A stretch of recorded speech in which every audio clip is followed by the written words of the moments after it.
Do you have the courage to both practice what you preach and preach what you practice? We have that old saying, practice what you preach. And we usually say it when somebody is telling you something they should be doing themselves. It's true with all of us. We do that, don't we? We love to criticize people for the very things that we struggle with. So we need to practice what we preach. But then we also need to get to this place where we've experienced some things about God. We know some things about living the Christian life. We've experienced some life-changing things, and we begin to tell others about it. But it's not just telling them a bunch of principles. It's not just sharing with them, this is what the Bible says you should do, and pointing fingers. It's not kind of being holier than thou and us versus them. It's about you sharing your life transparently. That's really important. That's what I try to do. And I don't always succeed at that, by the way. But I think transparency is awesome. And I really appreciate people who are transparent with me. Practice what you preach and preach what you practice. You can't tell somebody else what to do if you're not doing it yourself. And I really want us to concentrate on this today. Think about this. How much of those things that I tell people they need to do, how many of those things do I not actually do myself? Should I begin to only talk about the things that I practice? Well, pretty much, yeah. Unless you're sharing with them that you're going through the same struggle.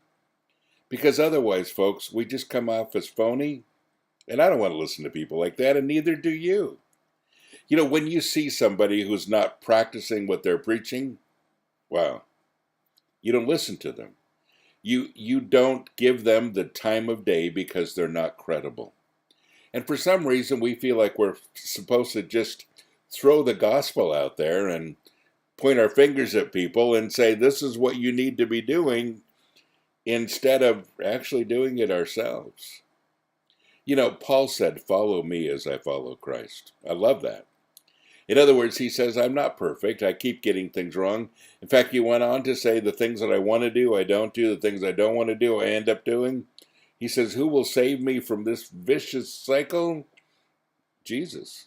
And he gives the answer. But I love that because I identify with that vicious cycle. It's what I practice too. Folks, this is the important thing I want you to take home. Think about it. How much of what you're telling people, what you're saying to people, are you actually living yourself? People give me all kinds of suggestions for this podcast, which, by the way, I really appreciate. After doing thousands of them, I run out of subjects sometimes.